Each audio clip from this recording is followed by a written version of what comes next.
So now what we're going to do is we're going to go through your history, and then I'm going to take your history and we're going to correlate that to your exam. For example, if we see a shoulder high, that's an example of a locking of the vertebrae. We see the head forward, that's an example of that chronic pulling and tension on the spinal cord. So let's go ahead and do your exam. Okay, now we're going to start with your spinal exam. What I'd like you to do is close your eyes, march in place, and look straight ahead. The first thing I see is that your head is tilted to the left, rotated to the right, and your right shoulder is high, okay? Now that shoulder being high and the tilt of your head is an example of locking of the vertebrae.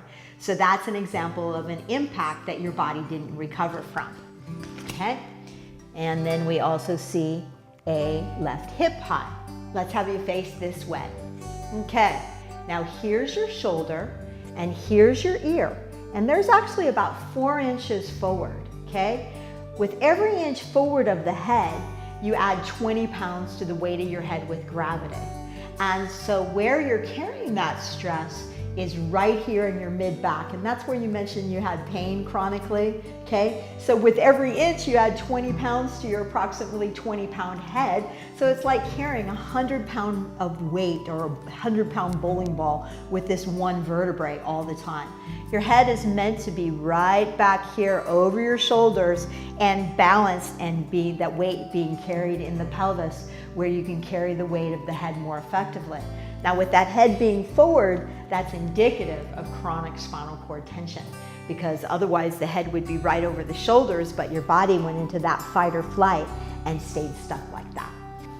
Now remember, we talked about brain up in the skull, spinal cord runs in between the vertebrae, and then the nerves come all the way down, and we feel the tension in the spinal cord kind of like a marionette puppet string. If you elongate the spinal cord, we're going to feel it down here at the Achilles tendon in this direction. If we torque it, we're going to feel it in this direction, 0 being none and 5 being the worst. Now what's significant is you have a left short leg of about 1/2 to 3/4 of an inch, okay?